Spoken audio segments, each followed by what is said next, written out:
So from last time, we just need to remember that when we take the derivative of the natural log of x, what do we get? 1 over x. Or if we take the derivative of the natural log of u, what do we get?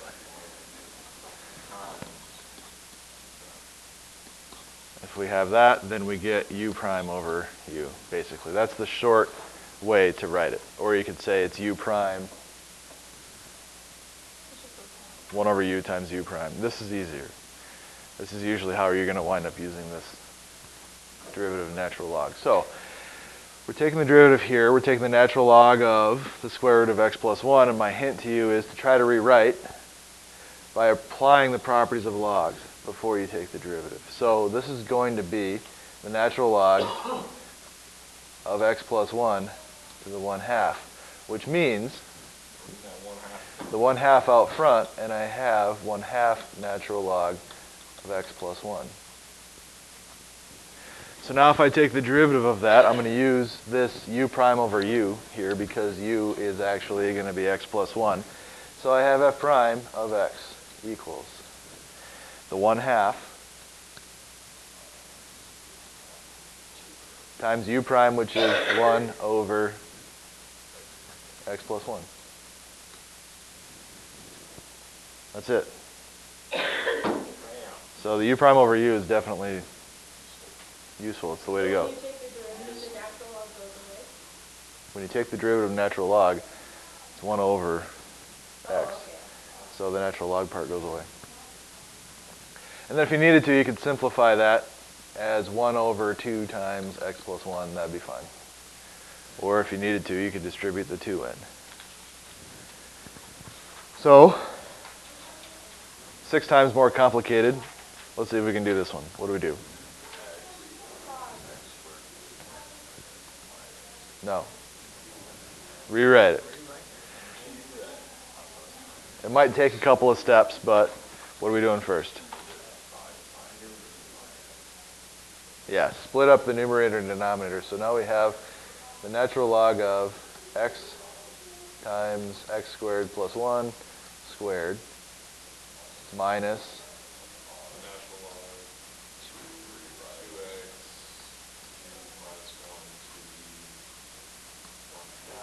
all right, and as you go, you can see that we're going to have more stuff to do here, and if you want to do more things at on that first step, that's fine. But what's going to happen here? These will split also. We'll have the natural log of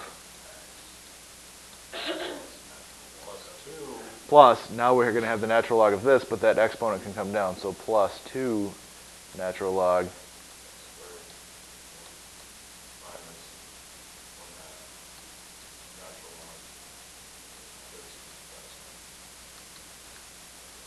Okay, is there any more that I can do here with the properties of logarithms?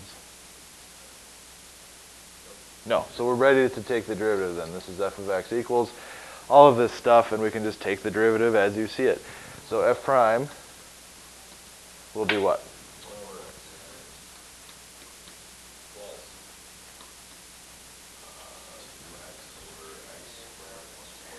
All right, I'm going to write the 2 out front times. U prime, which is 2x. Good. Over x squared plus 1. Okay. Minus 1/2. The variable is what? That's 6x over 2x cubed. Find it down.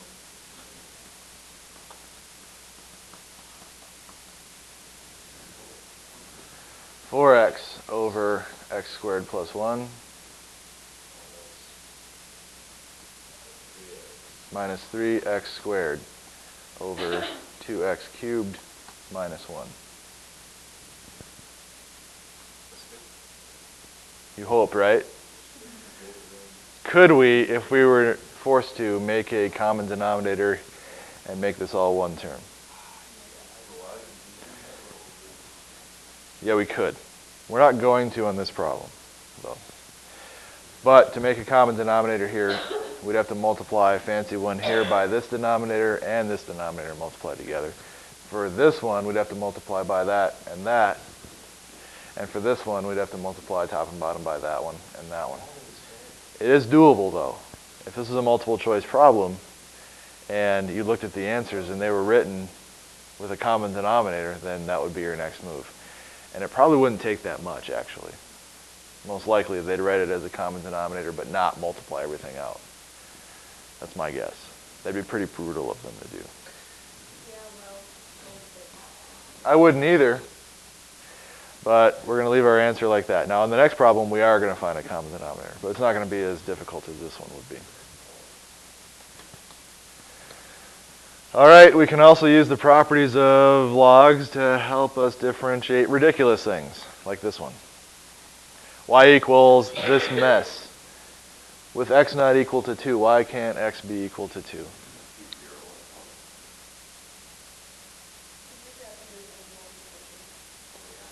But it would be 0 on top, and why is that bad?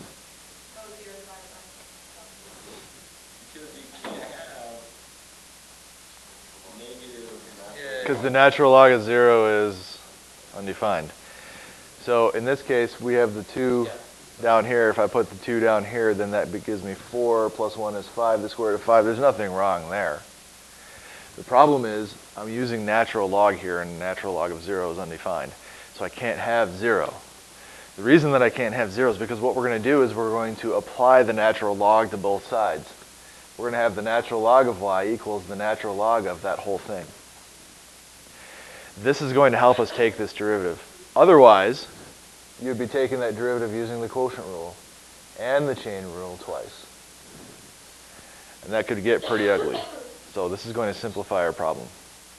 So what you're saying is we never have to do quotient rule ever again? I'm not saying that.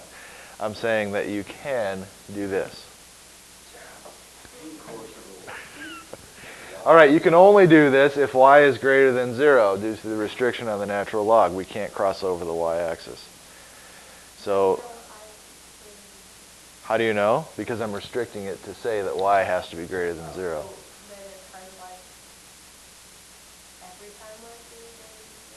You'd have to force it to be just y is greater than 0. All right, because if y is negative, we can't take the natural log of a negative number. All right, so we have to use implicit differentiation here as well. The problem is going to get fairly complicated fairly quickly. So let me see if I can adjust this size here. So now that I've taken the natural log of both sides basically here, I want to take the derivative of the function. Before I take the derivative of the function, I need to do some stuff here using the properties of logs. So let's go ahead and split that all up. We have y equals natural log of 2 natural log of 2 minus 1/2 natural log of Good. And so in one move, we can see how those exponents are going to happen. There was nothing more to split up here or here, so it was easy to go straight to our new format. Now that we've taken the natural log of both sides. So we have natural log y equals that stuff. And now I want to take the derivative. natural log of y. The natural log of y, if I'm taking the derivative. Right. So this, if I call that u, if I call y u, I'll just write that off to the side. Let u equal y. Then u prime equals dy over dx. Or just y prime. So the u prime over u is going to be the same as y prime over y here. So I get y prime over y equals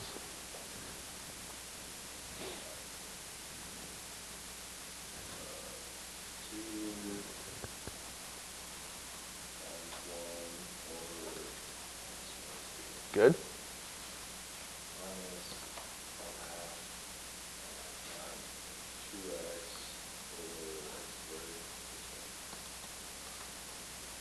Okay, so there's your derivative. Now comes the algebra to simplify this. Couple of issues. First of all, we have this y prime over y. When we take the derivative of a function, we want it to be just y prime. Second issue, we also have this y situation happening here. So down the road, not yet, but down the road, we're going to take care of that y.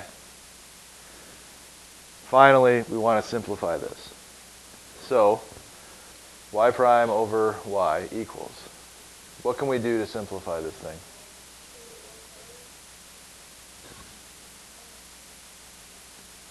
The 2 over x plus 2. What about this? We have a 2 here and a 2 here. They go away. So now I have 2 over x minus 2 minus x over x squared plus 1. Make a common denominator on this one. So to do that, I'm going to have to multiply top and bottom here by...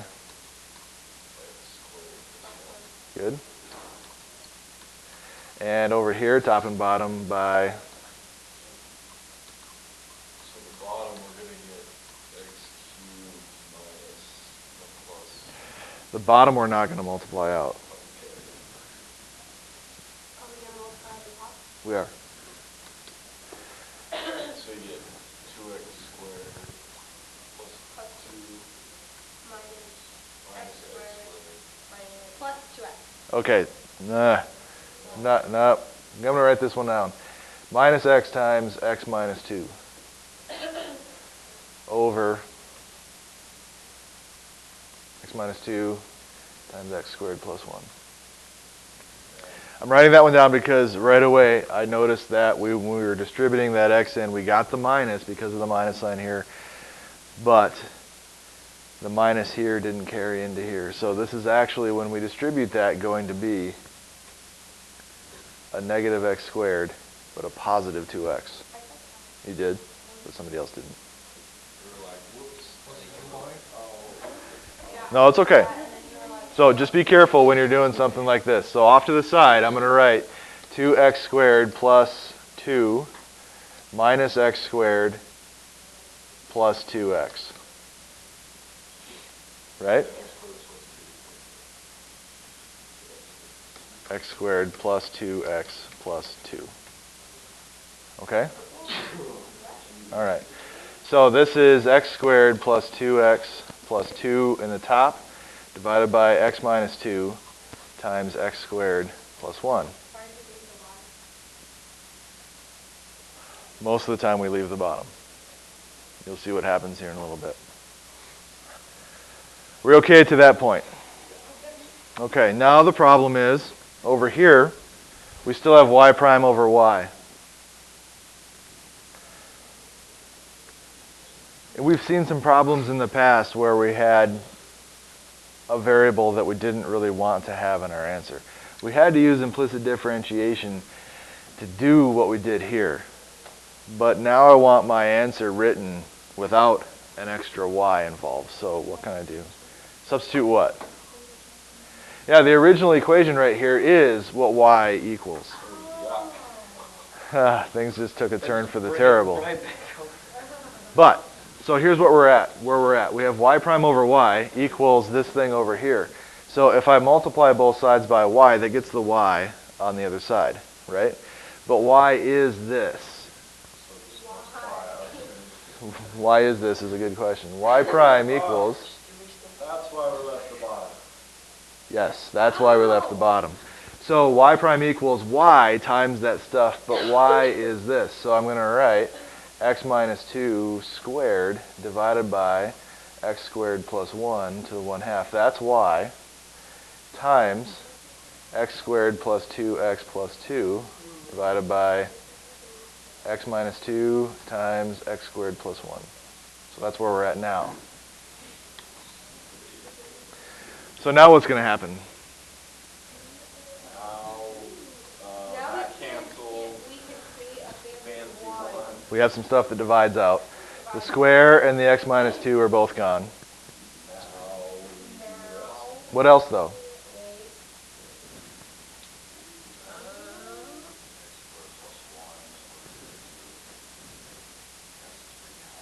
Yes, they will. So we have x minus 2 up top times this thing over here.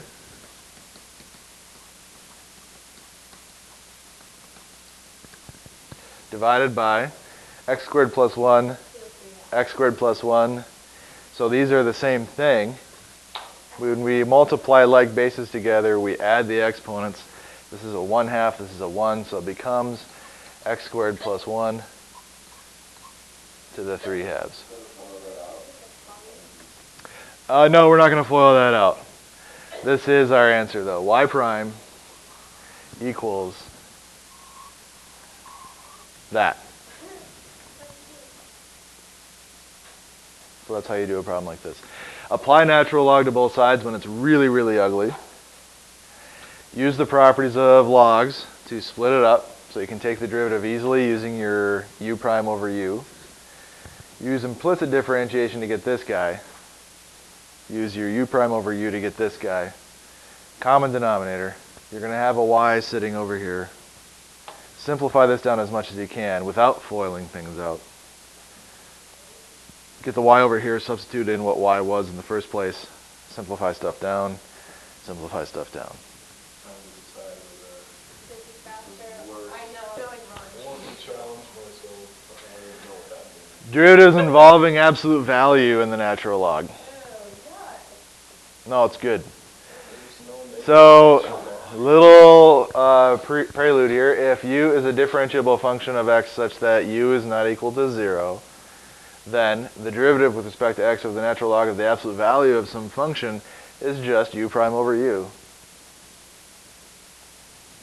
So, for example, find the derivative of f of x equals the natural log of the absolute value of cosine x. Well, this is my u here, so u prime would be what? The derivative of the natural log of the absolute value does not involve the absolute value. So we have that set up right there. So it's negative sine x over cosine x, which is negative tangent x.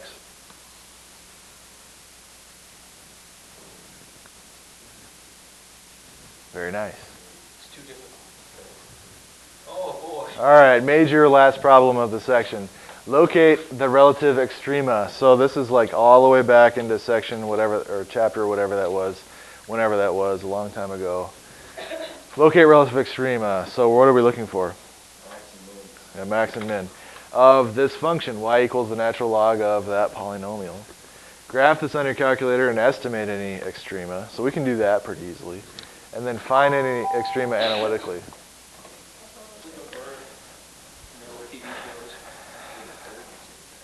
It's an M bird.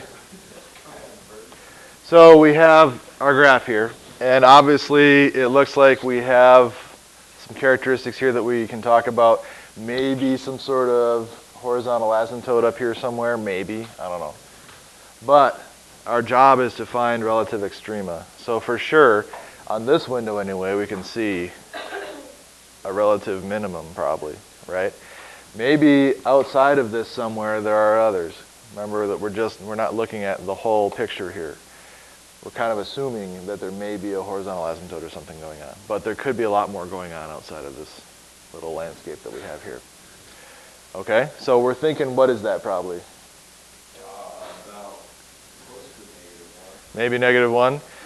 With the calculator, we can make the calculator find that for us. Analyze minimum left side, right side, and we got -1, comma, 0.693. So that x-coordinate of -1 does seem like a relative minimum, all right? So hopefully when we do this analytically, we'll get -1 for our relative minimum. This 0.693, though, I gotta have a question about that because that seems like something really weird to me. So we will get the ordered pair for this relative minimum, and hopefully we can calculate that using the exact value, not the approximated value that's sitting there. Okay? All right. So now that we kind of know where this thing is, find any extrema analytically. How do we do that? All right, take the derivative. still is. What do I do? Right, there's no way to split this up any further.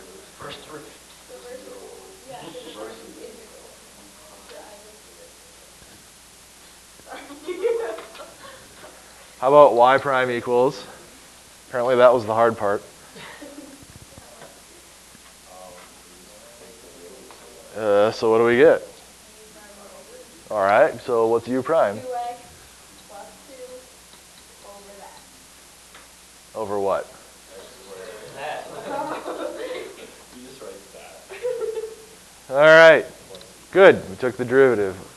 You can't forget the plus C. And we're trying to find extrema, so what do we do next? Set it equal to 0. Good, set it equal to 0. Why did we set it equal to 0? This is a good little review here. We're trying to find the extrema are where the slope of the graph goes horizontal, where it turns around. So we set it equal to 0. All right, the bottom goes away, and we're left with 2x plus 2 equals 0. So 2x -1. equals -2, x equals -1, just like we found. It says find the relative extrema though. So we found the x-coordinate, which means now we got to take this and plug it back in up here. So we get y equals the natural log of 1 plus 2 plus 2. Minus 2. Oh,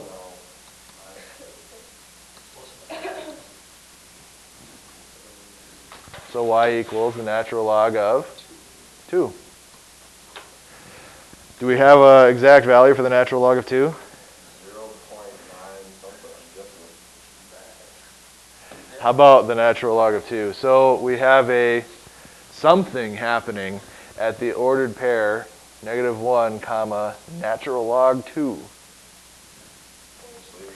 But right now we don't know what that is. Yeah, 0.693. We knew that from the graph that we did. But we don't know what kind of relative extrema this is. You want to take the second derivative of that? Yeah, let's do it. Yeah, that sounds like fun. How about we don't? The third How about we set up some intervals? Negative infinity to -1. And -1 positive. And the nice thing about this is, because of the fact that we came up with that as being our only critical number, excuse me, we can set up these intervals and then we know that this is the only extrema on this graph. So, what happens now? Test numbers. So,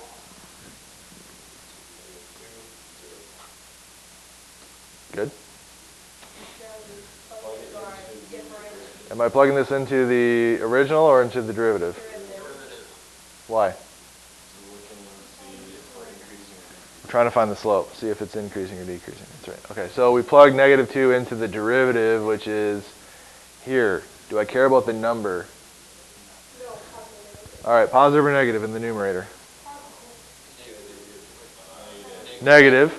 Positive or negative in the denominator? So that'd be +4, but that's -4 with a +3. So we are, which means we are decreasing. Now plug in 0. Positive divided by positive, so we are positive, which means we're increasing, which means we're going from decreasing to increasing, which is a relative minimum.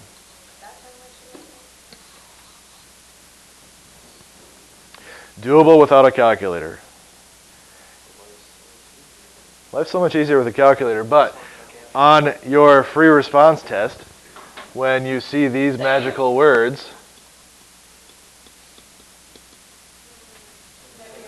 now you're bummed.